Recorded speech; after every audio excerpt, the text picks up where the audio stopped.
A very good afternoon, everyone. Thank you for joining us today for a panel discussion on artificial intelligence in biology.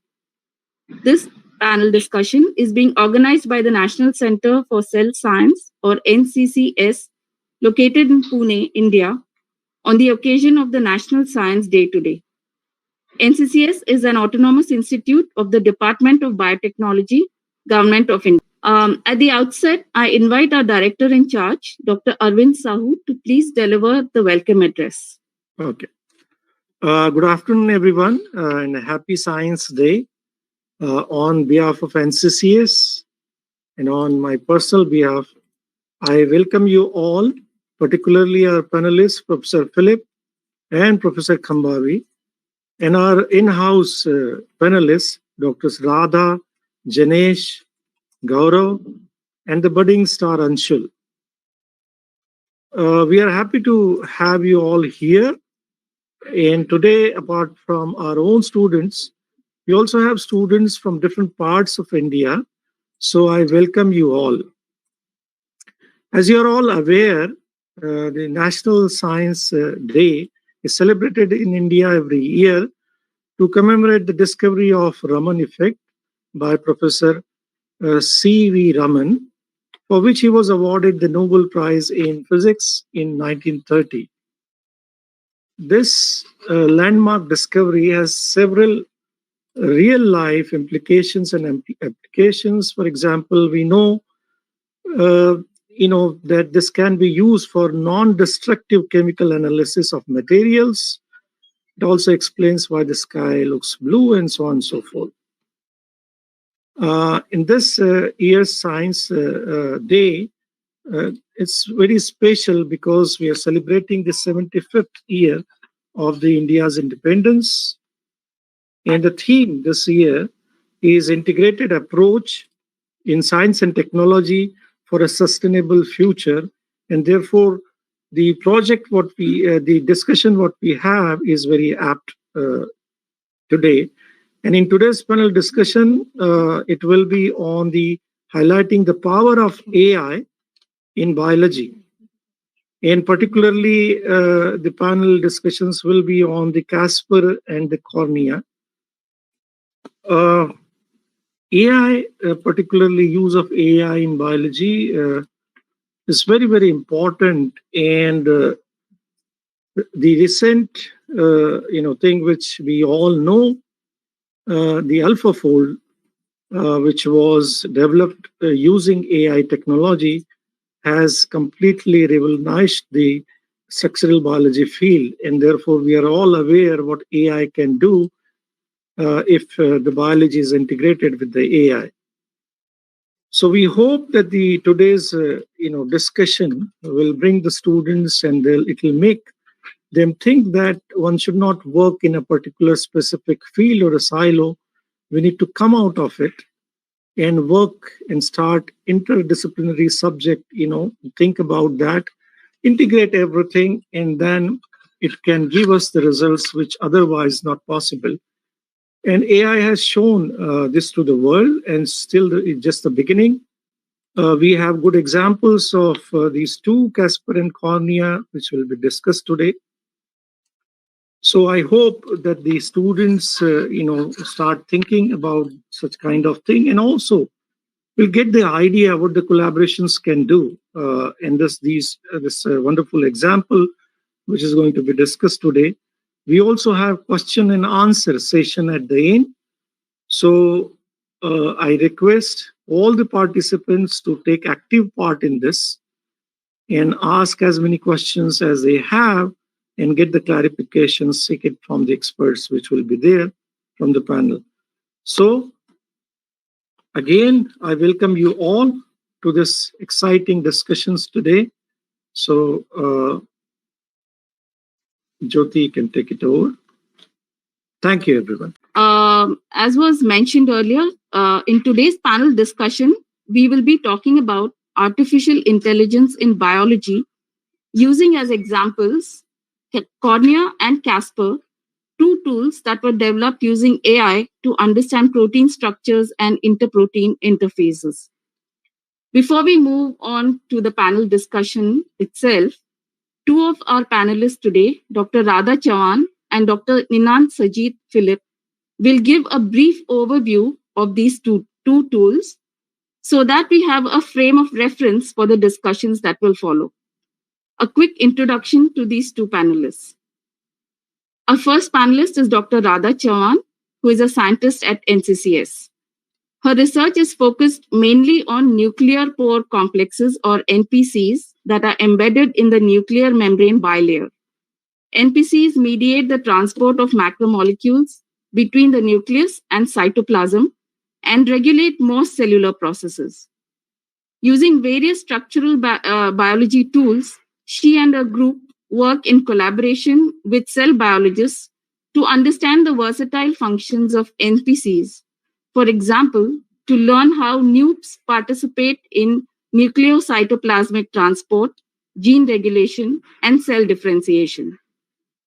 Their research outcomes published in the journal Biochemistry in recent times was featured on the cover page of the journal.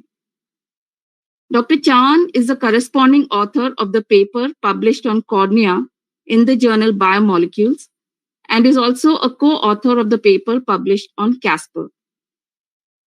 So over to you, Dr. Chawan. If you can begin your presentation on cornea, please.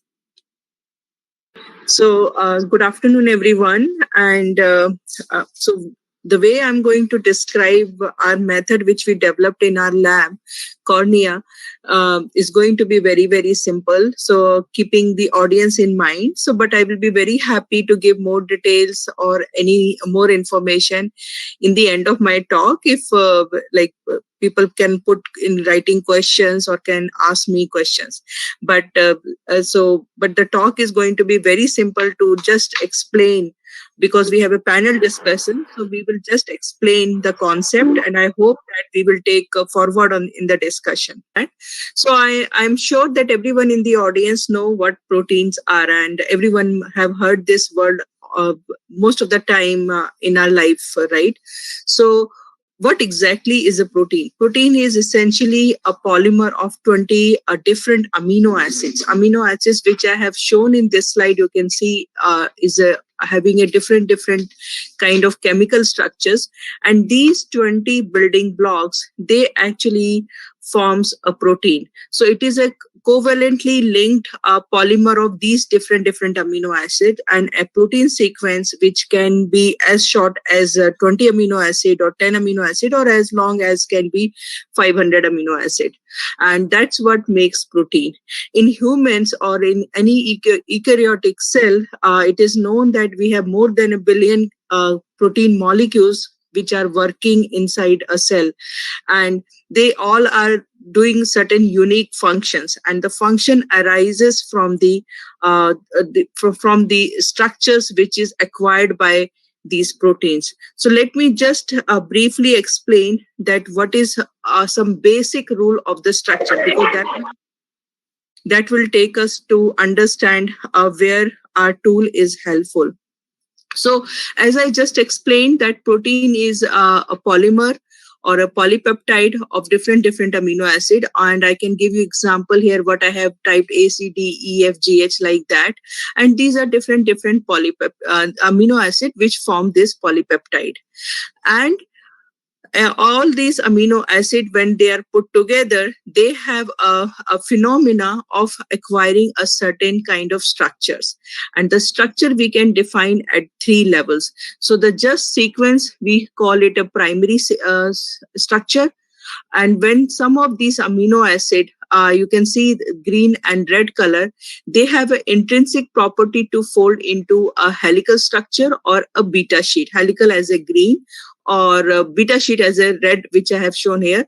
And these because of this intrinsic property, they acquire certain kind of these secondary structure, and that is what is the second layer of the structural organizations proteins have.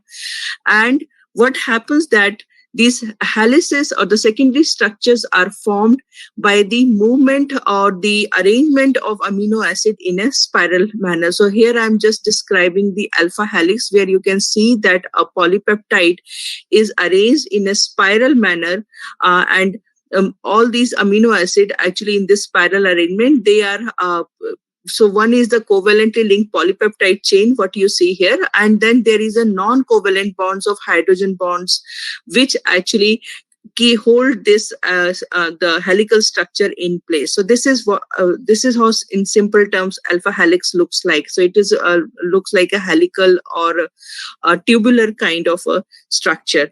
Beta sheet, on the other hand, is a very flat structure. You should imagine like a thin paper. And like alpha helix, here also there is a covalently linked polypeptide chain, which you can see here, black and the cyan color balls. But the two beta sheets, they are held together by hydrogen bonds, and that's what keep them in place, this beta sheet. And that's what in 3-dimension beta sheet looks like, a very flat like a paper kind of arrangement. So now, once this, like some of these amino acid which forms alpha helix and beta sheet, they come together. So a group of helices or group of beta sheets, they come together and they form the tertiary structure. Tertiary structure can be a small domain, which is just a group of 3 beta sheet and 2 or 3 helices, and that's what forms a functional domain of a protein. Or it can, if the protein is a longer amino acid containing a protein, then it can have multiple such domains, and that's what defines the tertiary structure. The tertiary structure of the proteins are very important because this kind of structural acquirement is really needed for the certain function. For example, if protein is a protease, so it has to fold in a correct manner to have such tertiary structure, and that's what gives a function a protease. Protease means which degrades the other proteins, and specificity comes having these tertiary structures. And as Dr. Sahu was mentioning, in the recent, in last 2 years or so, there is a big development happen in the field of computational biology, and we almost are at the event where we are able to claim that we have solved a 50 years of protein folding problem. So with the genomics, we had a lot of protein sequences or gene sequences available, but since we really don't know the structure of all these proteins, it's very difficult to understand their function. So the field always, or the community always wanted to have a way where we can actually predict or determine 3D structure at the fastest rate.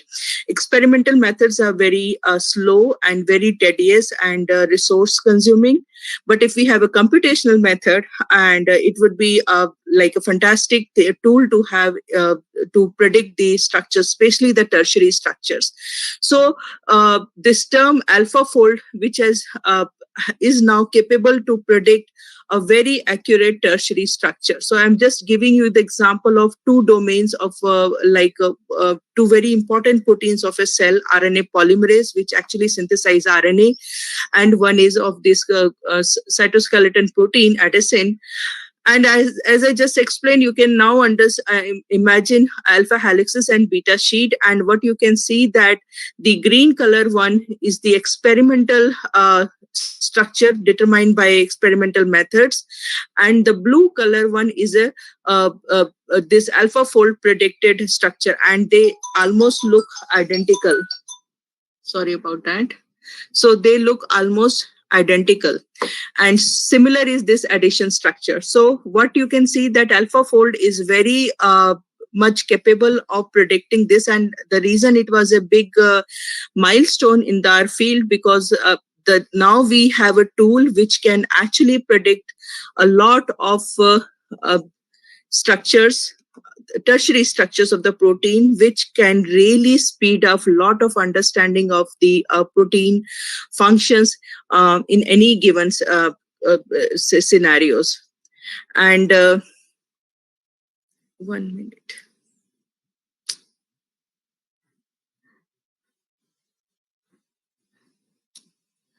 So now I will come to the one more layer of structures, which is known the structural organizations of protein.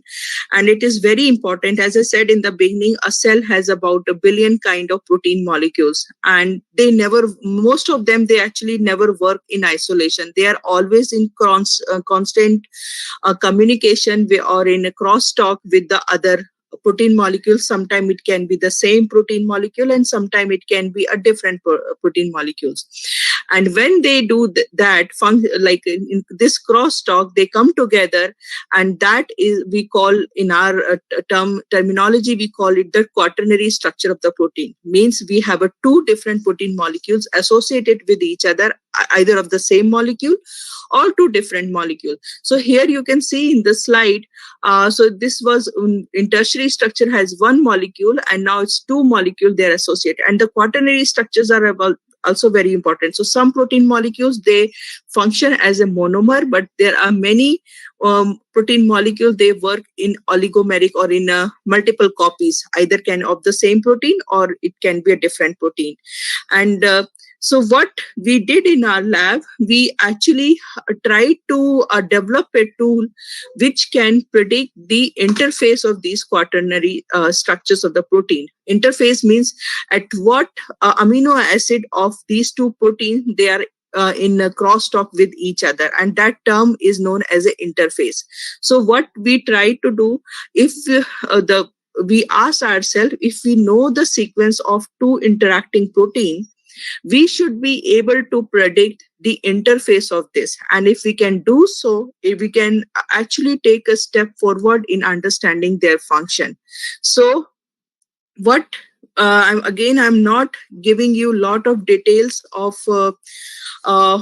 this development of the tool, but just the conceptual idea. What we did essentially in this, we actually took advantage of a lot of knowledge which has been generated in last 50 to 70 years in the protein science area, and which is like a evolution of the protein, how the protein has evolved over the across these species over the time, also what kind of secondary structures they form. And since I explained in the beginning that each protein is a polymer of a amino acid, so they also comes with a very distinct physiochemical properties. Each protein has a very distinct physiochemical property. So what we did, we actually try to understand, since a lot of knowledge is available now, so we really try to understand that what kind of these features or these characteristics they appear in correlation or in anti-correlation at the protein to interacting protein interface. And we took the tool of machine learning to really learn, to train the algorithm, all of these characteristics and features, and with the hope that in the end we will have this kind of interface information. And we were greatly benefited with one public database which is commonly available worldwide, known as a PDB or protein database. As of now, we have almost 180,000 entry of the protein structure, and out of that, close to 1 lakh are actually unique protein structures. And there are many protein structure being solved with the slight variation. So we have multiple entries for unique structures, but about close to 1 lakh we have a unique protein structure, and from all different organisms, from prokaryotes like E. coli or unicellular bacteria, and or unicellular eukaryotes like yeast, or some human proteins are also there. Even though there are 1 lakh unique structures, but we are still actually limited with when it comes in the terms of protein complex structures. So we have only close to some 70 or little less than actually 70 complex structures known till now. And the reason is that protein complexes at biochemistry level is very difficult to purify, and that's why experimental structures are really, really slow in this directions. So that's where if we know a method which can predict from the amino acid sequence to the interface, that would be fantastic, because you can really then take away the step. But as I said, this is very like a beginning, and the quaternary structure is one of the very dynamic layer of the structural organization. So but we are in that direction where we can now think of developing a tools to go for a prediction of interface. So what exactly the machine learning or AI, when we talk in general, is being used? So basically in this, what we do, we actually take input or one data set, and you extract a feature. So in our case, what we did, we actually extracted feature from we selected out of this 60 unique complex structure. We have actually shortlisted some 44 eukaryotic protein complex A and B, like a binary complex, and we extracted features, or some of the features which I just explained, like evolution, physiochemical property, or secondary structures. And then we try to understand that out in these 44 complex structure, how many of them they appear at the interface. And then we have trained and we have labeled them as an interface. So now our algorithm actually know that, okay, these are the interface residue. So now if you want to do the prediction, you put an input as a protein sequence of two interacting partners. You extract the feature, and some of the feature, if you have a similarity with the training data set, which were termed as a interface, that will actually now will be classified as an interface in this. So this is the whole overall the idea of applying machine learning to such kind of programs. And what we did, we used about 18 such features. I will not go in the details. So there are many of them are actually physiochemical properties. There are coevolution information and relative solventability. And as you can, some of these, one of two feature is more dominant, but all they play their important role in providing the characteristics of the interface.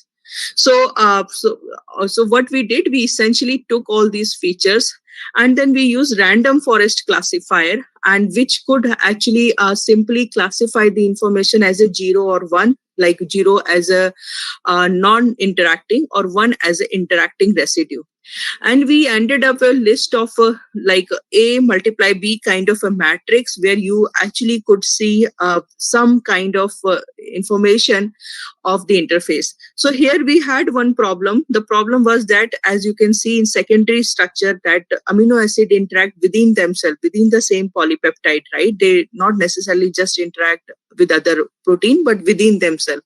So there is a lot of intra-protein contacts we had, and it was like a lot of noise to get the signal out of it. So what we did, so we applied network analysis, and network analysis was one method where you can actually calculate all intra-protein contacts, and we kind of deduced that, or deducted from the total matrix of A by B, and in the end you are left with those interface which are between protein A and B. So I will not go much in detail here. Let's keep discussing if you have more questions.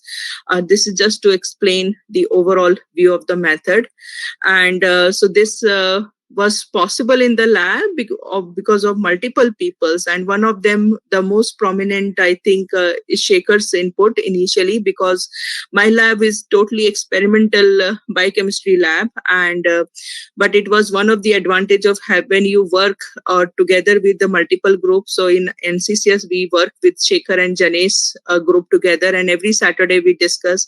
And actually Shekhar's lab is a computational lab, and he actually could convince us. And that time a brand new PhD student joined my lab, and she had a background of biotechnology and bioinformatics, and we could convince her that she can think of making a project on that, and that's how it started. And we actually got stuck when it comes to the machine learning application, because we had really no idea, and that's how we came in contact, thanks to Shekhar again, with the Ajit Kambhavi's group in Ayuka, which is hardly 1.5 kilometers away from NCCS. And we had a fantastic work with them. So this is like Kaushal Sharma, who actually worked with Kriti to develop this random forest classifier, which we applied to our and helped us in applying to our problem.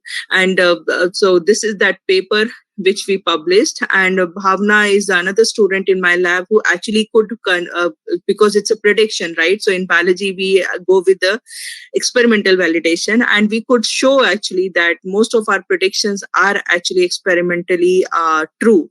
And so Bhavna actually contributed in that way in this paper. And that's where I will stop. And I think we will continue this discussion further in the in our panel discussion.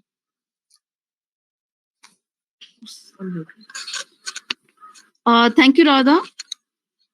Next, we will move on to Professor Ninant Sajid Philip, who is the Dean and Director of Artificial Intelligence Research and Intelligence Systems, or ARIS 4D, in Kerala. This is a center devoted to AI research and consultancy. He is also a visiting professor at the Inter-University Center for Astronomy and Astrophysics, or IUCA as it is called, located in Pune. He is also professor of AI in medicine at Believers Church Medical College. And Professor Philip's research expertise spans a wide spectrum from basic computer science to artificial intelligence. He and his group were part of the team that developed CASPER, an AI solution that was developed through collaborative research for the easy identification of protein particles in micrographs generated using electron microscopy. So he is co-corresponding author of the paper on CASPER, which was published in Communications Biology. I now invite Professor Philip to give us an overview of CASPER. Good afternoon, one and all. I wish to express my sincere thanks for having me here today. And thank you, Jyoti, for the very elaborate introduction. Without much ado, let me go straight to the subject. CASPER is an automated protein particle picking algorithm developed in collaboration with the Inter-University Center for Astronomy and Astrophysics, IUCA, and the National Center for Cell Sciences, NCCS, both in Pune, and of course ARIS 4D, which stands for the Artificial Intelligence Research and Intelligence Systems, which is situated here. CASPER is an abbreviation for Cryo-Em Automated Semantic Segmentation Particle Picker. The development of CASPER was kick-started, in fact, by Professor Ajit Kambhavi at IUCA and Janesh Kumar at NCCS during one of our visits in April 2018, when Geeta Paul and myself from ARIS 4D were visiting IUCA under the National Knowledge Network ABCD project. ABCD stands for Astronomy Biology Combined Data Portal.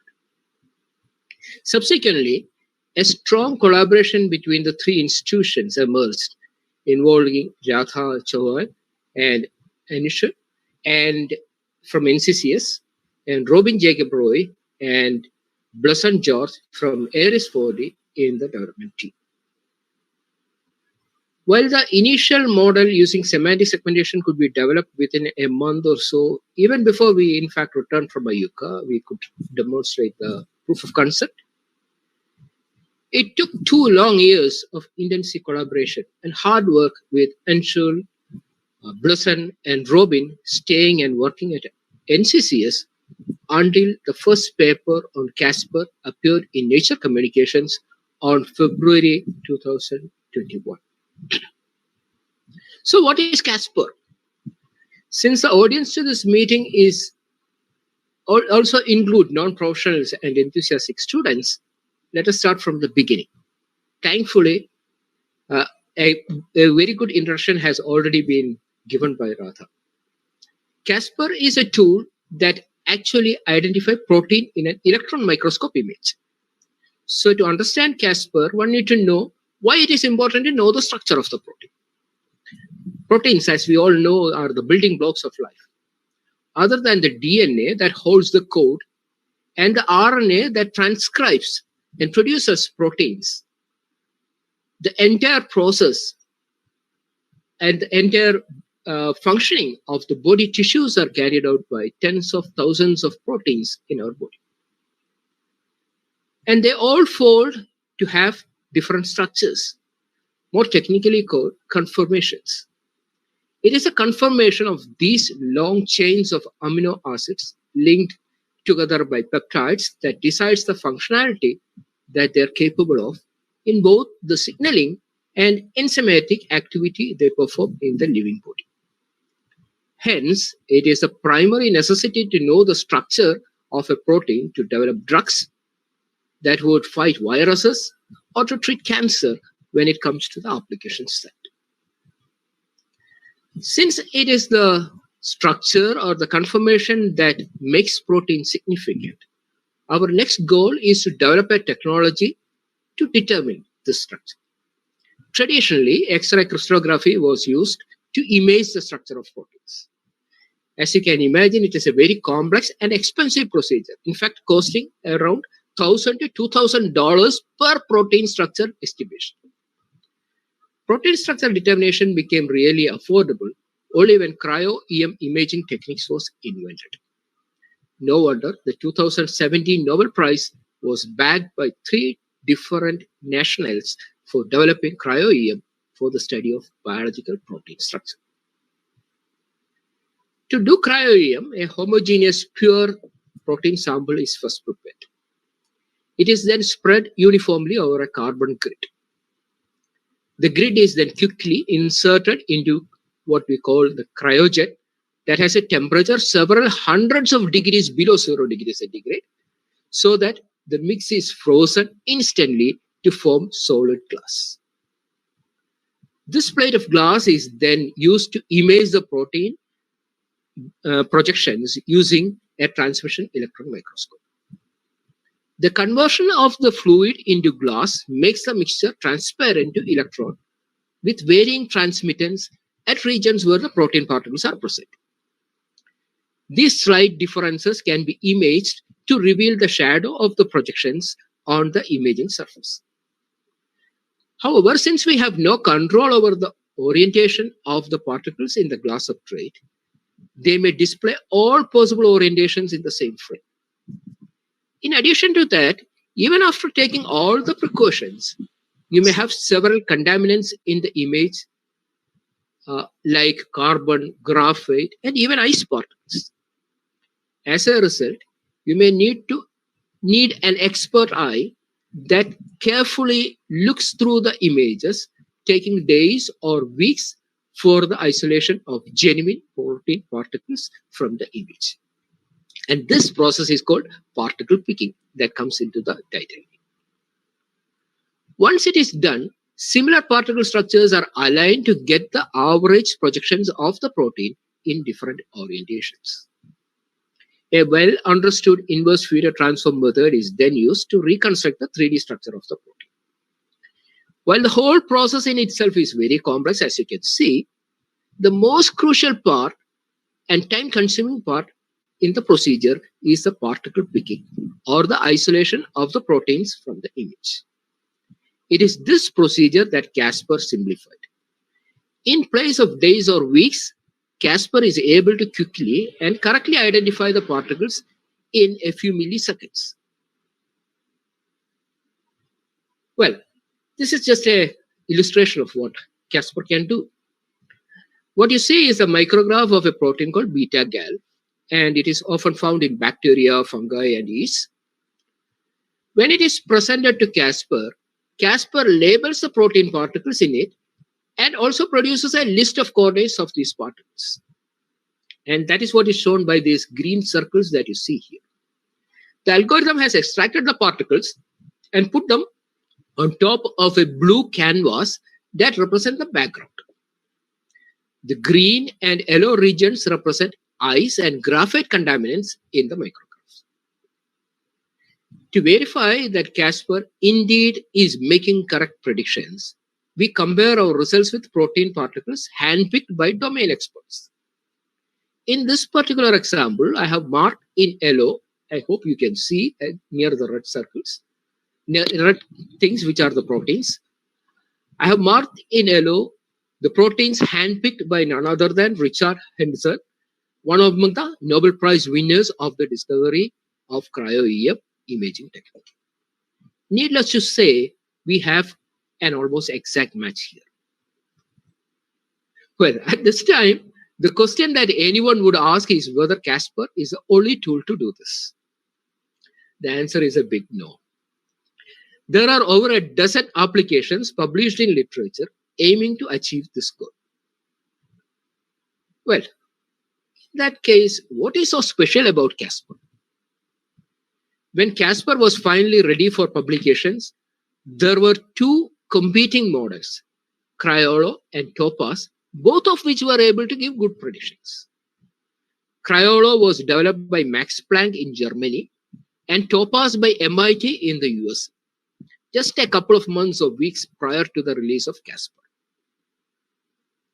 In this table, what is shown is the time in seconds required by CASPER, Cryo-Em, and Topaz to list the protein particles in the same micrographs with the same hardware configuration. It may be noticed that on average, CASPER was slightly slower than Topaz, but was faster than Cryo-Em. To get published in Nature Communications, there should be some unique advantages that CASPER have over others. So this is a protein TRPV1. TRPV1 is found in the peripheral nerve system and some tissues in the central nerve system. They have the structure shown here. The micrograph, if you look at it, you can see 12 projections as shown here. When a protein structure is described, the goodness of the model is defined by the accuracy with which the details of these orientations can be expressed. A quantitative way to represent it is to state up to what lower value of scale one can go, usually measured in Armstrong units. You all know what Armstrong unit is. It is about 10 raised to minus 10th of a meter. And the lower in the scale a model performs, the better is the model. So when CASPER was tested, it was able to predict the structure of TRPV1 molecule with an accuracy of 3.19 Armstrong, as compared to the existing best result of 3.27 Armstrong. While this difference seems to be very small, this indeed is a great deal of extra information one can get about the protein structure. Secondly, CASPER uses a unique deep learning model called semantic segmentation, while others were using something, variants of convolution neural networks. The basic difference here is that convolution neural networks looks for the structure of the particular protein. So you need to train it specifically for each protein. Whereas semantic segmentation learns how protein molecules differs from other ingredients in the micrographs, like ice or graphite or some other contaminants. So it can perform much better than convolution networks when it comes to detecting protein molecules, which show some similarity in the transmitters. This gave CASPER a great leap over other two models, that it can accurately pick protein particles even from highly noisy and unknown protein structures in the micrographs. And this was demonstrated in the paper. What it means is that one can use less expensive electron microscopes for protein structure determination. And when there is availability of highly sophisticated microscopes, why not? One can push it to higher limits of performance without sacrificing on the prediction accuracy. There is a new version of CASPER that is about to be released. In fact, was written almost at the time when the paper was released, and is more easier to use than the previous one. In this new version, what one all need to do is to put the MRC files, the micrographs, in a folder on their computer. It can be either a laptop or a GPU machine, or even more sophisticated clusters, depending upon the availability, and issue a one-line command Python with the file name CASPER TF2, stands for TensorFlow2.py, to get the particle locations in just one command.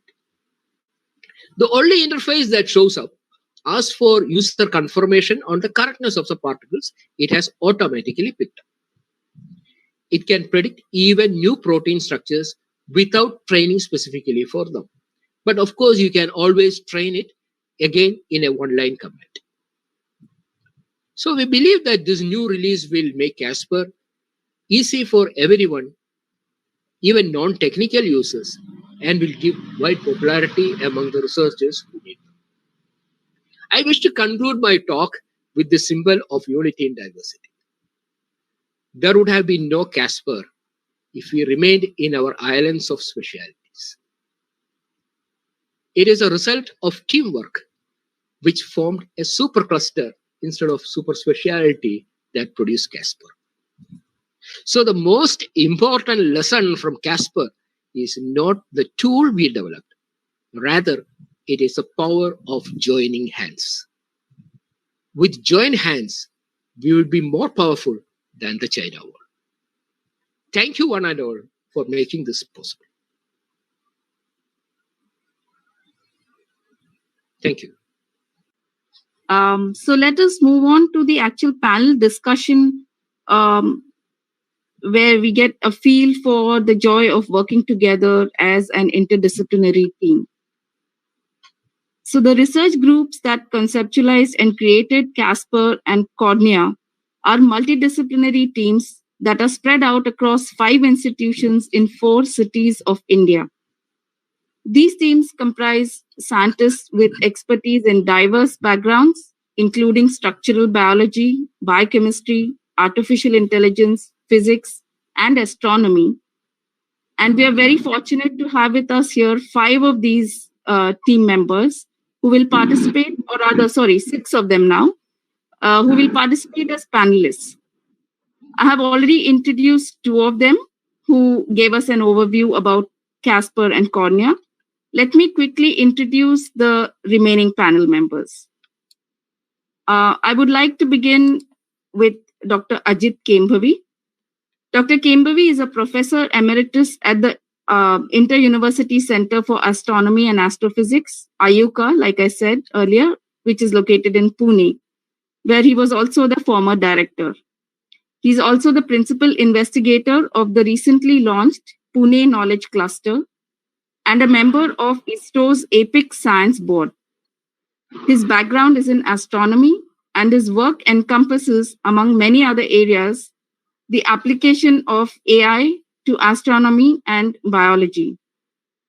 He's a co-author on both the papers published on CASPER and CoRNeA. The next panelist is Dr. Janesh Kumar, who is a scientist at NCCS. He's also the co-corresponding author of the paper on CASPER published in Communications Biology. Dr. Janesh is a structural biologist, and he and his group published the first 3D view of the GluK3 molecule, an important brain receptor involved in several key brain functions. And they also published the first Cryo-Em structure of a eukaryotic membrane protein reported from India. This research, their research published in Nature Structural and Molecular Biology, was selected as one of the most exciting subjects investigated at the European Synchrotron Radiation Facility in 2020. Our next panelist is Dr. Anshul Asaya. Anshul is a recent alumna of NCCS who carried out her PhD research under the guidance of Dr. Janesh Kumar. Her research involved investigations on the structure and functional properties of the ionotropic glutamate receptor, GluK3, using cryo-electron microscopy. And she has also done some preliminary structural studies on ionotropic receptors in Drosophila. As a PhD research scholar, she was a member of the team that created CASPER and is a co-first author of this paper. We anticipate that her insights into this collaborative teamwork, which will be presented from a student's perspective, will be especially valuable since students make up the majority of today's audience. The discussion will be moderated by Dr. Gaurav Das, scientist at NCCS. Dr. Das and his research group study the neural circuits of feeding behavior using fruit fly as a model system. So before bringing the panel on board, a few instructions and requests. We will have a question and answer session after the panel discussion. Please type any questions that you might have in the chat box on the top right corner of your screen if you're using the GoTo platform, or in the right text panel on the YouTube platform. If your question is meant for someone specific, please mention their name. Use the chat box only for questions and try to keep your questions brief. In case you get logged out and the go-to session is full, you may join the live streaming on our YouTube channel, DBT-NCCS space Pune. A reminder to please keep your mics on mute and your camera switched off at all times, please. Over to you, Gaurav. Thank you, Jyoti. So it's nice to have all of you here today, and we heard from Radha and also Sajit about the specific AI tools. And as Sajit very correctly pointed out, I mean, science always has, two layers. One is the technical layer, where you're actually solving problems, and the other is the human aspect, right, where people actually, scientists from different fields, they have to work with other human beings and reach out and make things work. So I'll start with that aspect, and because this is such an interesting collaboration between biologists and astronomers, and I would ask, I can start with Janesh, and and then go on to the others. If you can comment on this very unique, sort of collaboration that began amongst you all, and so you can start telling us the story about it. Janesh, you need to unmute yourself. Oh, no, he doesn't. It's okay. Am I audible? Yes. Can you speak a little louder, please? Okay. Now? Hello? Yes, you're good. Okay. Yeah, thanks for that question. Yeah. So as Radha pointed out in her presentation, that we have this group that we share our lab meetings and journal clubs with Dr. Shekhar Mandey's group and Radha's group, and we most of the times we have this discussion about the problems that we face, where the field is leading and all. And so around that time we had some Cryo-Em data collected, and what we were facing issues was in the processing of these Cryo-Em data sets. And one of the major problems that we were facing was identifying these protein particles in like micrographs, and that primarily happens because of the ice thickness. So as Sajit mentioned in her talk, that you vitrify the protein samples on EM grids, and when that is done, what happens invariably is that you get varying thickness of ice on the grid itself. And many times that ice thickness could be slightly thicker, and that may obliterate or reduce the signals that come from protein molecules. And so we had this discussion with Shekhar, and he used to say that, oh, then why don't you talk to Dr. Kambhavi at IUCAA? They can figure out signals of stars which are several light years away, and their expertise is in this area. And so he kind of nudged us to go and meet with Dr. Kambhavi, and in the first thing itself, I think we were just amazed by the grasp of the problem that Dr. Kambhavi immediately caught on. And subsequently, we had this meeting with where Sajit was also there. Initially, I think we interacted on Skype or personal meetings, because that was the time when this Google Meet or these platforms were not there, but Skype was still there. So that's how it all started. And yes, it was a long journey ahead, and I think we can discuss those issues later. Yeah. So I mean, I'll move to the other end to Dr. Kambhavi. And what was that first meeting like? I mean,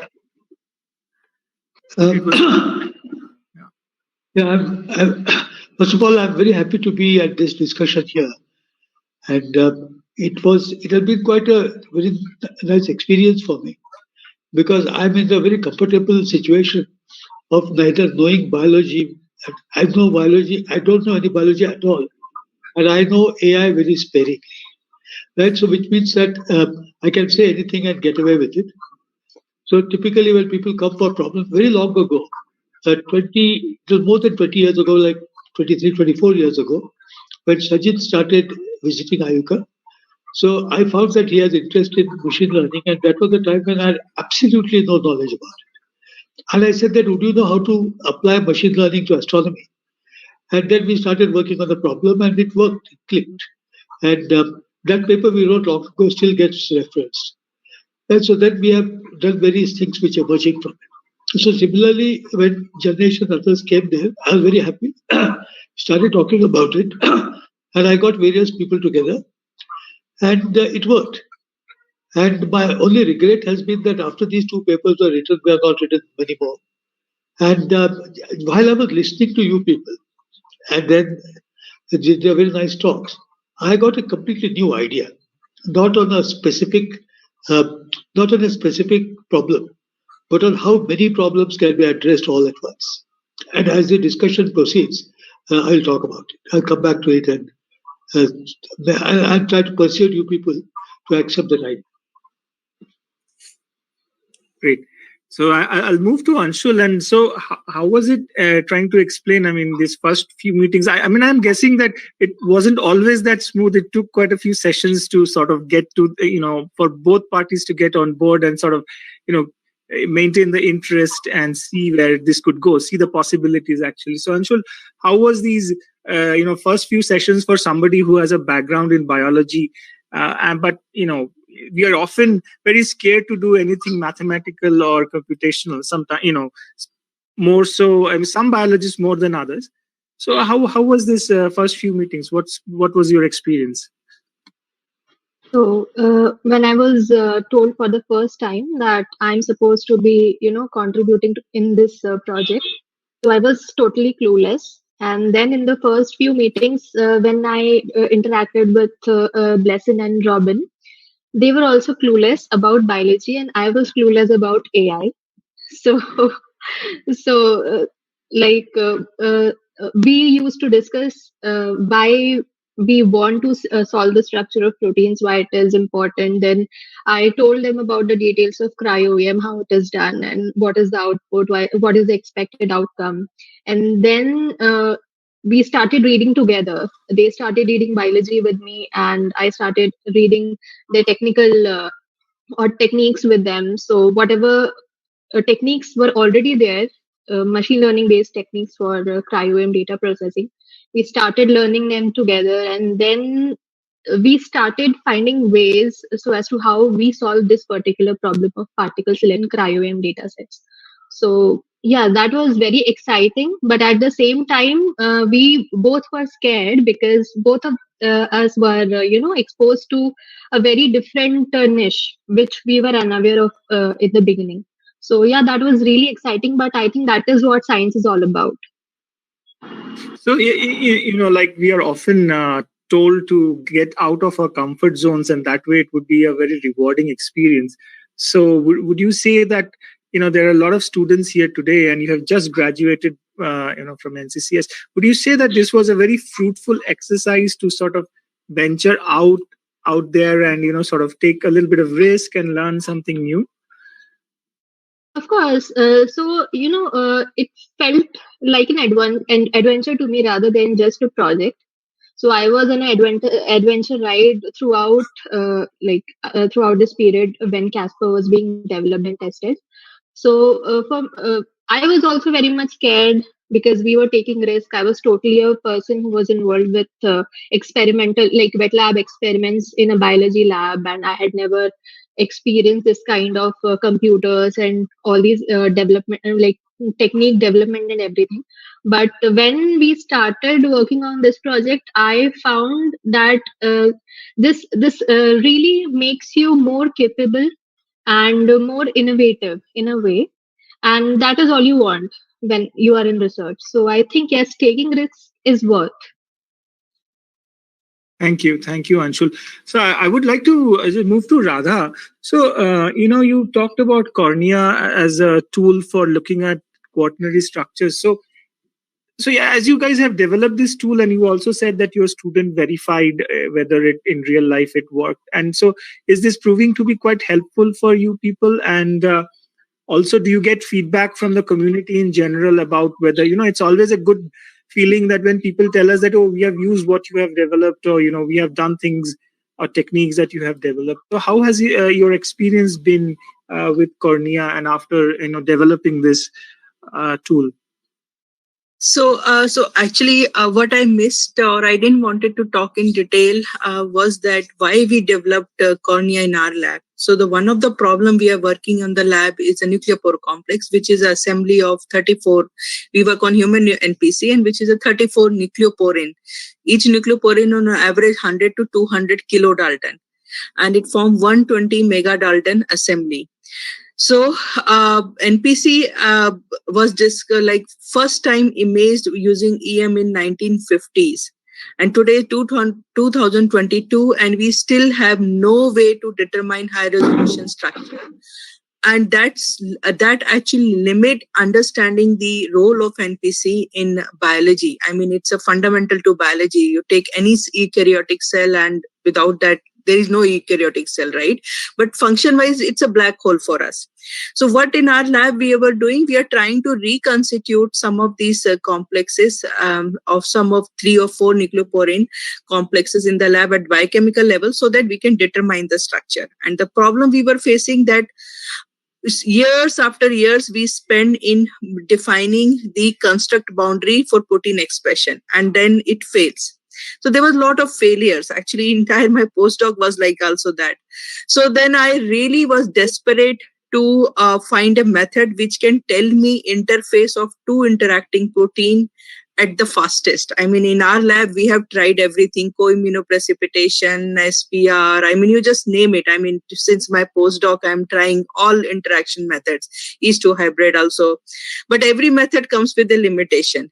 So we, that time, it was desperation to really find a way. There is another upcoming method, cross-link mass spectroscopy, but again, you need a very expensive mass spec for your dedicated experiment, not possible.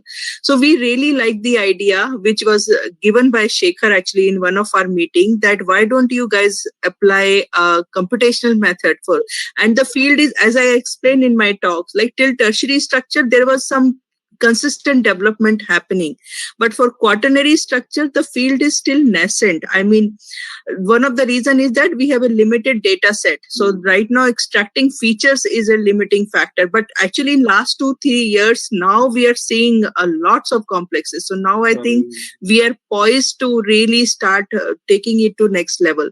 So I think it was right timing and the right tools we could found around us. And so I'm by no means I want to say that it is a fully mature method. We are still developing, and we should actually make it better as the more data is coming. So in machine learning or AI based, you have a really more robust data set. Your algorithm is going to perform better in accuracy terms. So the feedback which I got, so as I said, for us, there was no really benchmarking like algorithm available because no method has used 18 features. And so there was a method which has used 3 or 4 features, and our method outperformed that. And that's what we published in Cornea because it's a typical thing to ask. After publication, actually, as you can see in the citation, there are a couple of groups. And again, it's a very small community right now who's working on the quaternary protein complex interfaces. So there are a couple of groups working in like China and South Korea who are actually computational biologists who are working, and they are using our paper method. It's available on GitHub, and I can see a lot of users actually downloading it and using it, and we are hoping to come up with a web server soon, but it hasn't happened yet. So feedback wise it's good, and so we got, and within our lab actually now since till 2019 we were able to do the precise mapping using experimental method of 3 or 4 nucleoporin, and since 2020 and now we have pretty much finished all 34 NPC mapping.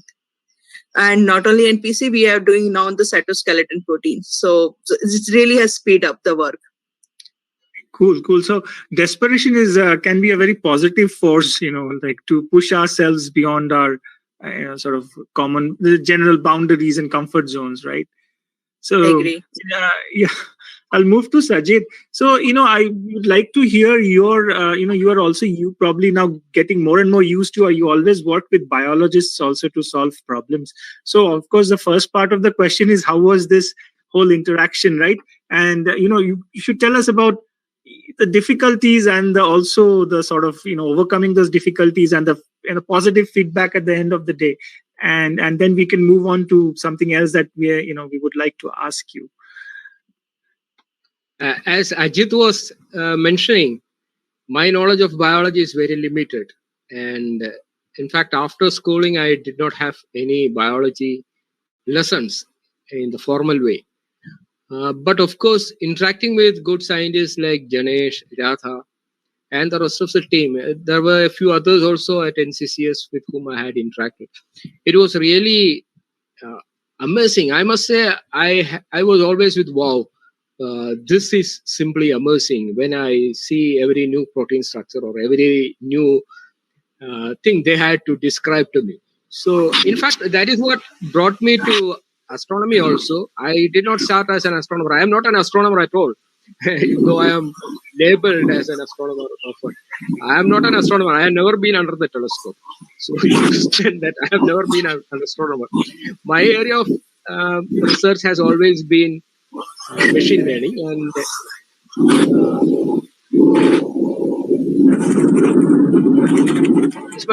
is some noise coming in, or there is some disturbance? I don't know if it is from your end or ours. It's probably somebody else. It's gone. I think we are good now. We're good now. Yes. Yeah. Okay. So this story was really exciting for me, and this experience was really exciting for me, and I am still excited by biology, which is the reason why I have started collaborating with hospitals and others in the area of biology. There are also industrial partners who work in biology. We are in the process of developing a heart monitoring system which will continuously monitor your heart conditions and will be able to report you on time before a heart attack comes. So something urgent comes in. So these are the things, really wonderful things that are happening around, which I was late to enter in. I came to know about it very late, but I am still excited. And of course, as you said, it has been a very exciting experience for me as well. So Sajid, the image of AI in popular imagination, while we were growing up, has been one of like taking over the world, right? You see these science fiction movies where AI is actively trying to eliminate the human race after they have learned enough. That's the sort of, and there is a lot of naysayers saying that there is certain danger to it and things like that. But you see that it has become very commonplace, and the principles of AI are being applied to everyday science problems, probably. So if you can, you are probably the right person to talk about AI in more general terms, and in general tell us, the students also, that what does it mean? What makes it intelligent, the machine intelligent, and what does it all mean to for the machine to learn, right? So it's being taught to do something, and is that learning is a sign of being intelligent more than the other things that a machine used to do all these years. So can you comment on that? Yeah, you have asked several things in one question. I'll take them one by one. First thing, AI is not the threat. Humans are the threat on this planet. So I don't think that AI is going to be a threat for anybody. Humans might be a threat for others. Then regarding the ability of machines to learn, machines, as of now, all these things, we had to provide a training data for it to learn. But now people are working on things where the machines themselves try to understand things. For example, if you ask Google a question, that is the first question perhaps you are going to ask, but Google is able to give you some knowledgeable answer for that, which is by working in the background. Several years ago, I had a very crazy idea, which I discussed in one of the conferences, where I put forward the postulate that dreaming is what makes us intelligent. So there are situations, several situations in which we enter the situation, immediately some thought comes to our mind, oh, I've been here before, or this kind of situation I had thought of some time back. So my feeling is that the brain is simulating several things and is teaching us on the go, which is what is happening. And this is the same thing. I suggested something called a dreaming computer, where your screensaver will be creating new situations and will be trying to learn from it, so that your machine becomes automatically intelligent like humans. But I never got the chance to work on it. It was just a crazy thought I had for some time. Maybe sometime later I'll try to work on that. But the thing is, machines are able to now gather data automatically, store them, organize them, and process them, which is what we usually do in learning. So maybe at some point of time in the near future, we'll see that machines are able to do intelligently than what they are doing now. So that is what is being tried. And the third part of your question, I forgot. What was that?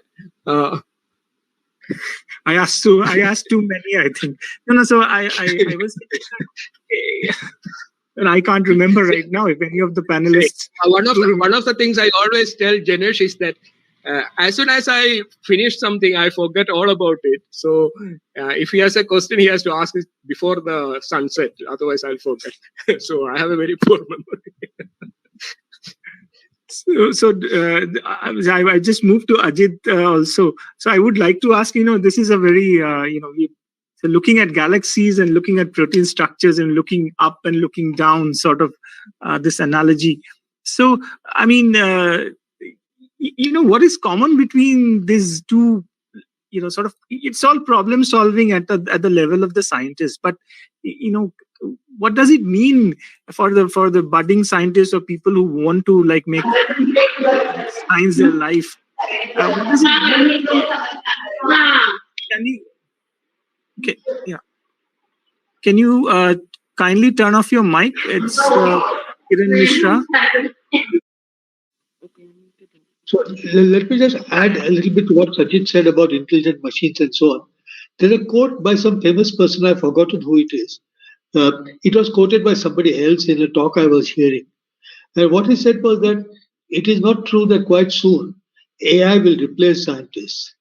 But it said that quite soon, scientists who know AI will replace scientists who don't know AI. Okay. And so therefore, and I believe that since it is not really practical for one generation more for every scientist to know what is AI, I think that it is good for people to work together like we have been doing. So that is its greatest advantage. Second, another point which I forgot to make when we talked of diversity here, different people coming together, there's also a very important diversity of age. I mean, I believe that Anshul must be 50, 60, 70 years younger than I am. Okay, so, but we happily work together. And then when I remember there was a time when I had to give a talk in Caltech, and I decided to include this CASPER in it. And so I phoned her at about 9:30 in the evening, my time there, and I was in Pasadena. And then she gave me a wonderful summary of what we were doing, and I learned everything from her, and I wrote it down, and then the talk went very well. So, in spite of this disparity of age, and even the way we think, we are able to work together. So now I have to go in a few minutes now because I have to attend to my next program, which interestingly is a launch of a course by IBM on AI applied to cybersecurity. So you see that AI for biology followed by AI for cybersecurity, B and C. So that we'll cover the alphabet. One of these whole alphabet is quite soon. So I just want to make one point which struck me while I was listening to all of you people talk, is that this has been a particularly successful experiment.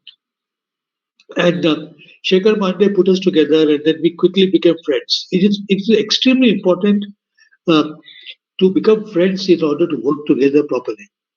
But it is not always possible. Okay, and it should not always be necessary. If it happens, it is good.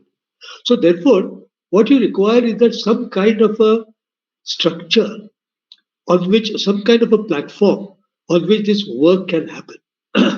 Right. So what you actually require is a platform where there will be a certain number of AI people, and they could be pure AI people, or they could be AI people like me who just are interested in applying it to various things. I mean, I like AI very much by itself, but I don't know too much about it. But applying it, and then people like yourselves who have actually used it. right? And so now, supposing we make up a panel of such people, we make a formal structure.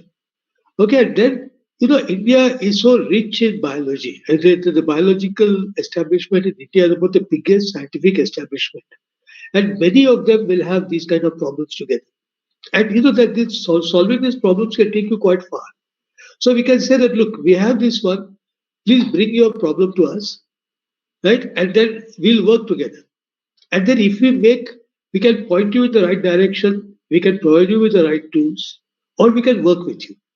And depending upon how much we do, we can become your co-author. So you can just thank us for using this platform, right? And then now, how will you make this platform? Where will you make this platform? I'm quite clearly NCCS would be the right place for it, for example. Right, because that is where we are all close together. And so when we started this project, I was 2.5 kilometers away from NCCS. Okay, now in my current avatar, I'm only half kilometer away from NCCS because I'm a part of the Pune Knowledge Cluster, and it's in a building which is only half kilometer away from where people are in this placement sector. So we can also help people who work on AI and biology to get jobs through the Pune University placement sector. Okay, that's another advantage. So therefore, I feel that all these ventures require funding, because without funding, it doesn't become serious. But it also requires, you people are biology people, so I feel that this can be a collaboration between the PKC and NCCS. Because PKC meaning, Ayuka, of course, is always there. And then, so we can, then the people like Sajid who come through, and then there'll be many other people like that. And it is the job of the PKC to connect up people from the industry and the academia and R&D institutes. I'm absolutely sure that I can find people very quickly. We were like next week, for example, from the software industry. Okay, who will say that fine, we'll also provide you with this expertise. So if you people are interested, let us talk about it. Okay, let's talk about it, and let's see. We have worked informally together very productively, right? But for other people to benefit from this experience, and for the experience to become in AI, there's a very important thing called transfer learning. Okay, where when we use a certain training set and with a thing, and then we do something successfully. When you want to go to a new situation, you have to benefit from the learning which has taken place already. Okay, that is what is called transfer learning. So here the idea will be that you'll be transferring learning, okay, first from yourself to a wider community, so that the use of AI becomes an inherent part of the biological community. Now that might seem an impossible thing to do, but we ourselves have shown that it leads to great practical benefit. Right? So if you are interested, we could get together later this week or next week and have a preliminary discussion on this. And then, so for example, Radha just said that she would, they want to make a web server for the thing, but it has not been possible. See, it has not been possible because all of you have different core activities. And how can you, then everything else becomes sort of, it necessarily becomes lower priority. But if you have got a platform like this, and if you have got a grant, and we can have a couple of people attached to it, couple of then experts and all these things happen automatically. Right? So please think about it, and I hope that we can take this forward. Thank you. Sorry to have taken so much time. Sure. I think we don't want to be in the second group of scientists who do not know AI or do not apply AI to our unique set of problems, of course. And it can start with a simple, maybe even a half a day interaction session where people bring their problems and talk on the blackboard about what sort of problems they have. And as you said, that could be the genesis of a platform where people with AI knowledge can sort of say, hey, that is a problem that I can identify with, or that is something that maybe I can try to solve for you, or try to find a solution for you, right? And I think that could be a very good start for involving more of us, more biologists and more AI people together and solving other problems. So you see, it has always I think a good thing would be to have a meeting, with them, with our faculty, and then the problem can be discussed, and then it can be taken at one-to-one level. So Absolutely. that would give it a wonderful start to do with, right? So I think we should try that as early as possible, and discuss the problems in very brief, and then we can have one-to-one and then go in detail. That would be because we have two great examples, so we shouldn't stop there and go many more. Actually, I agree with Dr. Kambhavi. Yeah, you see, the thing is that whenever you create a facility or whenever you create an expertise, then if only you, your friends, and your brothers and sisters use it, they don't go far. It has to be used by completely unconnected people because that is where the numbers are, right? So when you create a formal, we start like this, but we create a formal platform, you advertise it, and you call for things from people. Then totally unexpected people will come to you.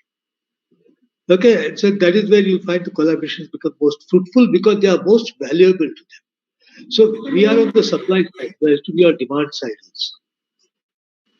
All right, thank you very much. I just have one quick question to you. Are you also looking into this histopathological sections and trying to learn from that? Because that's one area where the AI can do wonders because it's very subjective. But then if there is some quantitation comes into play, can give that. Are you collaborating with anything? Because our scientists do look into that and also collaborate with, let's say, FMC and other people. So are you into this or no? No, we are not into this, but we'll be very happy to get into it. And in fact, that can become, as we are creating the platform, that can become the first thing to emerge from it, you see. Yeah. And to just see, because we worked quietly together, and now this has come to this panel discussion with many people are attending, and then we are beginning to talk, so the word spread. So that is how it can go, and then NCCS can become a very good center for it, you see. Yeah, completely agree with you. Yeah. Thank you. Yeah, I think Ajit is, I wanted to thank him before he leaves for his next meeting. But, I will also, because we are sort of running out of time, so I would open the forum to, other questions from other attendees. And please post your questions in the chat box. And if you can, just say who the question is for. And then we can read out your question and the panelists will answer as they see fit. Yeah, I think there is a question in the chat box. So Hitesh Sharma is asking how to find GI identifier in the BLAST-P for submitting Y model to PMDB. Any databases other than PMDB for submitting modeled proteins? I think Radha, you want to take that? Yes. So for GI identifier in BLAST-P, if you use offline BLAST, you can actually put in algorithm like to identify based on GI. So that I know you can do. And any other database than PMDB for submitting model protein, in my knowledge, no. So actually a PDB database, for us it appears one, but actually PDB database is organized. It's a huge database and it is organized by different groups in different part of the world. So there is a EBI group in Europe which control it. There is a group in USA and one group in Japan who actually coordinate and make it a centralized database for the rest of the world. And but it's the same database which take care of the model. So AlphaFold, all predicted models actually came in this database, but they come as a predicted model, right? And you will get all details of that. So there is one universal model, but maybe once you are submitting something, you will see actually 3 different sites which site you're uploading your data that time. So, Janesh would like to add. Janesh? Yeah, if I could add to the previous question. So like as Radha said, the way to find is via through the processes that you told. But there is, if a person is interested in a protein structure which is still not solved experimentally, then they could get this entire like AlphaFold predicted structure database is now available, and they have, I think, solved structures or predicted structures for 15 different organisms. So if a person goes to UniProt and searches for their protein of interest, so now in UniProt itself, the predicted structure from AlphaFold is now available. Once you scroll down, you could see the predicted structure from AlphaFold is there. So that can be utilized. Okay, so I see a question from Vasu. He asks, what is the next level of improvement? Can we discuss a bit more about the learning curve for programming and how to improve and at the same time regulate the learning? So I think this is, I can ask Sajid to take this question and get the discussion going. So I guess that the question is about machine learning, specifically machine learning tools. Of course, there are a lot of good tutorials available which one can start with, and there are courses also, online courses also available.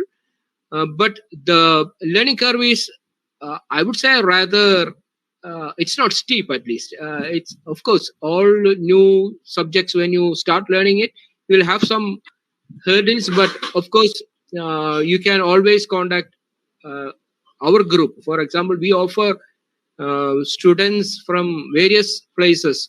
In fact, all over India join us with, we provide a free mentoring platform for them where they come to us and ask questions, and we give them projects and just help them, mentor them to come up. And the youngest one is in the 6th standard. You can imagine. Yeah, I know. Just, what range we are.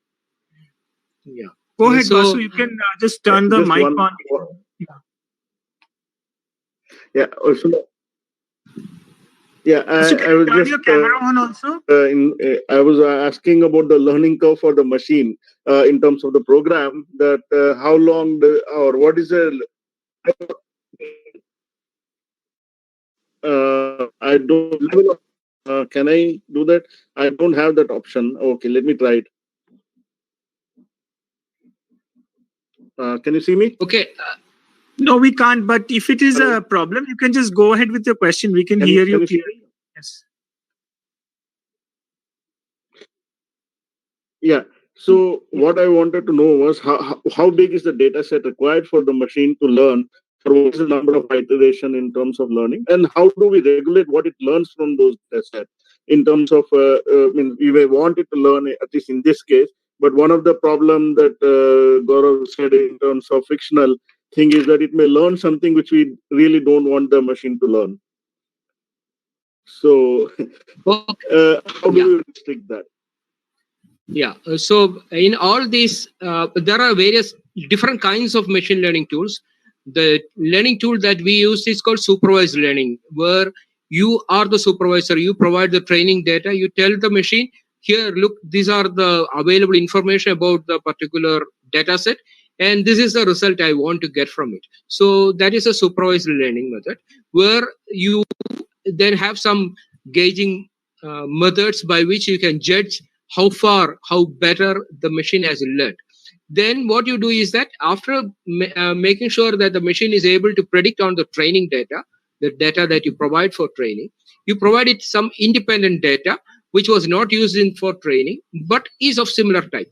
For example, if you are looking for a particular protein, then you would give data from other micrographs relating to the protein and ask the machine to predict the proteins. For those data set, you have already, although you have not, it is a test, you have not given the answers, but you have the answers with you and you can judge how far it has gone. This is basically the method that is being used when you are using supervised learning methods. There is another method called unsupervised learning, where the machine itself tries to classify things. What is done there is very much similar to the clustering, meaning that if you have a set of features and you find that some of the features clustered together in one area and some others in a different area, you say that these two belong to different classes. Very much like the ANOVA that is very popular among biologists for doing the mean separation to say whether two classes belong to the same class or is different. So, and when if the question is specific to the protein CASPER dataset, I think it took on a GPU, it will not take more than a few hours for the GPU to be trained on a particular new protein dataset if you want to train it. But testing is in, as I mentioned, it is in milliseconds. It will take for the whole thing to be returned to the disk and everything, it will be happening in some 20-30 seconds for each micrograph. So that is the learning and prediction timings as yeah. So quick follow up, as the database is going through new, I mean, you're giving it new query. Does its ability to predict also improves over time? Is it getting more and more queries? Yes. What you can do is that you can have a heterogeneous data set for training, in which you allow all different proteins. So that is what we did when we developed CASPER. We had some 6-7 different proteins which were used for training, and you had say 5 or 6 micrographs for each of them. So that was able to, in that case, what the machine was able to do is that it could look for the differences between them and then finally come to a conclusion which are to be considered as protein.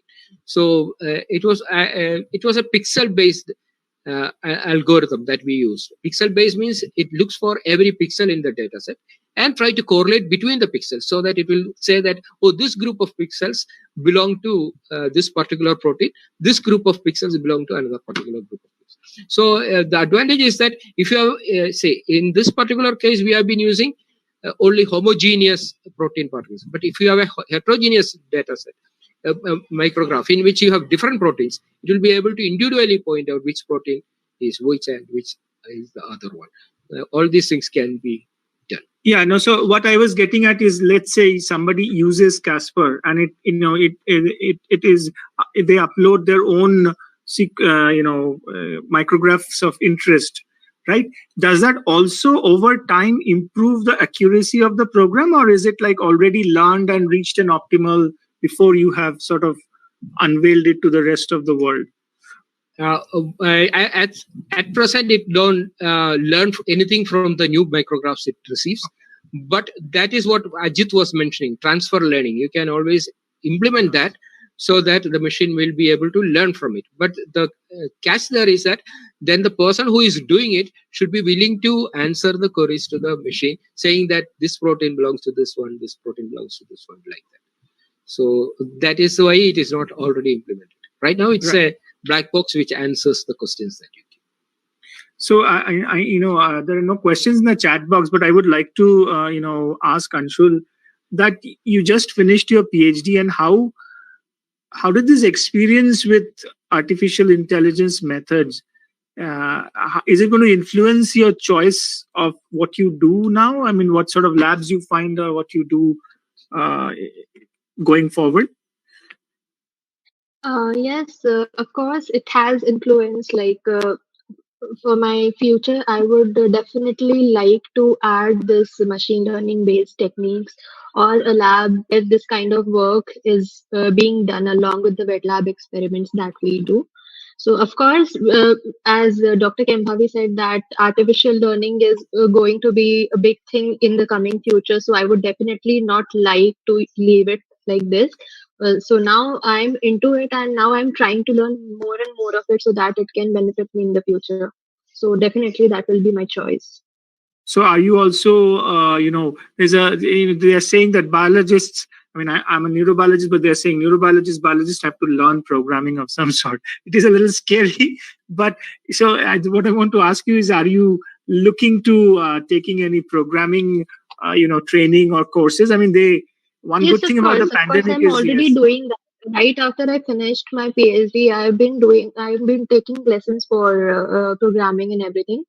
So, like, collaboration is really good, but at least when you are in a collaboration, if you can communicate your problem in a better way to the person who is into this technology, then the things will be accelerated. So, I'm not saying the biologist should go and develop a program or technique, but this will definitely help to bridge the gap between these two disciplines. Yes, in a lot of places, I think now slowly you will see that programming for biologists will become part of the coursework. Basic programming skills, or just learning how to even understand the logic and the thought process behind programming something.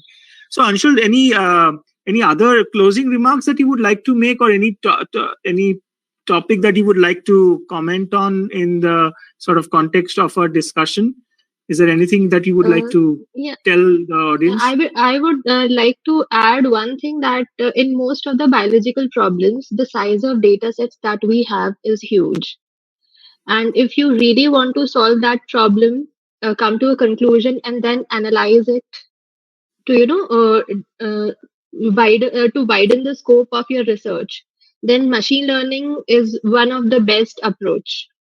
Okay, so I would definitely like to be in the field of machine learning that collaborates with biology or biological problems, and handling those big data sets in biology. Of course, people are doing it for they're doing it for a very long time, but now, since the technological advances have been already there, so we should definitely try to collaborate with people and learn new things which can accelerate our research and help in solving our biological problems with in lesser time. So I would definitely like people to collaborate and learn these skills that accelerate the research. Yeah, good luck to you. Good luck to you, Anshul, moving forward. Thank you. Thank Okay. you. So Radha, I move to you, and as we wind this thing down, our panel down. So, is there anything that you would like to mention that we haven't discussed, or you have a closing remark? I think we covered most of things. As a biologist and who is now getting a grasp of AI, I think what for the biology is important is having a data. I think that's very important, and so having a right data for the right kind of question to be asked. So once you have a good data, I think then the second important aspect is that you should ask the right question which your data can refer to, and then you can actually use this tool a very nice and more efficient manner. So I think understanding, even though we are talking about AI, but the root understanding of biological problem at the conceptual level is also very important. And so that is something I want to recommend to the students not to overwrite that. And the concepts are very important, because once you understand, then actually you can actually take the advantage of all these new emerging tools. And AI is very fascinating, and they have a lot of to offers actually for biological problems, and which we haven't even seen it, or we are not able to visualize as of at this moment. But in coming years, it will be. And so this combination will be needed. That's all from my side. Yeah. I think even the fact that you are explaining your science to somebody who is not in your field, it clarifies your thoughts. It sort of concentrates, what do you have to say, what is important. Because if you're speaking to the same kind of people, like you're talking to other structural biologists or other biologists, you're often not thinking about it from different angles. And I think that one advantage when you move to other, scientists from other fields is that you sort of see the problem from outside the, sort of a bird's eye view, right? So Janesh, so what's in the cards? More, collaboration with Sajit, or is there any other problem in your lab that is begging, sort of a machine learning solution?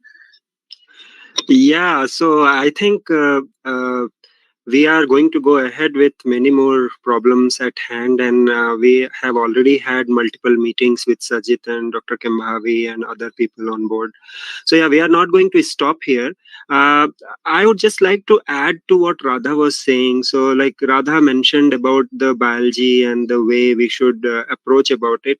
And for the students like in the audience, the one learning that as others also kind of pointed out, is that when you get into this kind of interdisciplinary collaboration where you are interacting with people who are not directly from your field, and the level at which you have to break down your problems to kind of explain to each other directly improves your understanding as well, and that offers really novel insights sometimes to you itself. It's like light bulbs clicking in your head and you are thinking, oh, this is something that I could also try, and you get novel ideas which you can then further go and pursue. So that said, just few points I would like to mention if there are a couple of minutes. For this interdisciplinary research where you are collaborating, Anshul kind of pointed it out that there is a kind of a risk factor that plays out in your mind, right? Because you don't know what to expect out of it, right? You start with a expectation. You think that you are going to solve a problem and really contribute significantly in understanding a problem by collaborating. But when you have such diverse disciplines, then there is a risk factor that is involved. But that gets over with more and more communication that you have. So having a proper communication is very important at each time. You should always communicate, and having a structure, which what Dr. Kambhavi was referring to, and Dr. Sajit also pointed out, that having a defined structure to your interactions and setting timelines and goals makes all the things like kind of free flowing and doable. So you see, even if you are a great scientist, you need proper management of personnel and other resources. So Sajid, there is a lot of different kind of biology that we do at NCCS, which probably can benefit hugely from AI interventions, like Janesh. In their cases, we heard about it, and there is tracking of behavior or looking at histopathological sections. So you probably, and you are also interacting with other biologists and solving other kind of problems. So can you sort of wrap up your feeling about this and what you want to sort of a closing statement from you? Yeah, I just want to point out that biologists are not familiar with computers. In fact, BioPython, BioPerl, everything started. I even started learning Python when I had to discuss with the biologists in a neighboring college. When they started biotechnology as a subject, they wanted to have somebody to teach them BioPerl and BioPython, which I did. I remember doing that about 10 years before. And some of those people are, of course, well placed now, and I still have contacts with them. But definitely, biologists can learn Python and Perl language, which were the most popular ones at one point of time. And Python is the language that we all use. Python has come to the computer scientists only recently, where they found it very convenient rather than working with C language or other programming language like Fortran, for example, which were very much complex by the structure they have, the grammar they have. So that was simplified in Python. So it's not difficult for biologists to learn programming languages. And I won't say, as somebody was mentioning, I won't say that biologists should always try to replace computer scientists. Computer scientists have their own expertise, just like biologists have their own expertise. Domain expertise, of course, is very important, and that's that you get over the years. And definitely that is the. Apart from that, I don't think that there should be any distinction. But this kind of collaborations, of course, is the key. That was what I was trying to specifically state in my talk also. Collaborations where different communities come together, join hands, and work together. Then the results would be outstanding, I must say. So it was a great experience, and in fact, as Janesh was saying, we are also thinking of newer problems where it would be challenging to work on things that nobody has so far been able to. So, of course, you will expect more results from us, more publications, definitely. Thank you, thank you. I just quickly wanted to say we finish in 1 minute. Is that maybe besides the students, we should have Python courses and introductory courses and refreshers in in biology institutes like NCCS, not only for the students but also for the faculty.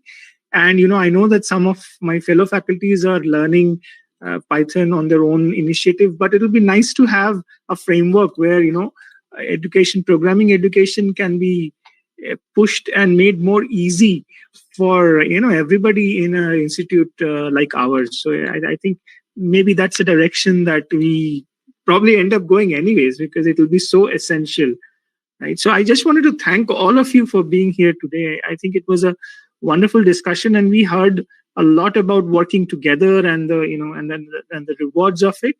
And so really thank you on this Science Day. And for science, good science, we need good collaborations. And as Dr. Kambhavi pointed out, if we can be friends, great. If not, we should still have enough respect for each other's expertise and be able to work out, solve the problems that are in front of us. So I would hand over to Jyoti at this point for her, closing remarks. So Jyoti. Thank you very much, Gaurav, and a very big thank you to all our enthusiastic panelists who very willingly agreed to hop on board as soon as we presented them with the idea of holding this panel discussion. It was a joy indeed to have all of you on board. The panelists have very effectively highlighted the power of multidisciplinary collaborations in approaching problems from diverse angles and productively arriving at solutions in spite of the challenges that such problems might throw up. As Professor Kambhavi mentioned, diversity in all forms adds value in multiple ways, which is key to succeeding in research, but in my opinion, also in all walks of life in general. I would especially like to encourage students in the audience to engage in conversations with people from diverse backgrounds and age groups and just have fun with it. You never know what you will learn through the process. Just go have fun. Also, in our schools and colleges, rather than pitting students against each other in competition, I think it is high time we move towards encouraging a mindset of working towards solving problems through teamwork, through genuine teamwork. So thank you all, everyone, for joining us here today. We hope you all will carry away something of value from today's discussions. Please keep a watch on our social media, DBT-NCCS space Pune. We are on Facebook, Twitter, LinkedIn, and YouTube, so that you are aware of the other events that we will be organizing in the future. So please do stay in touch, and thank you everyone for joining us today. Goodbye.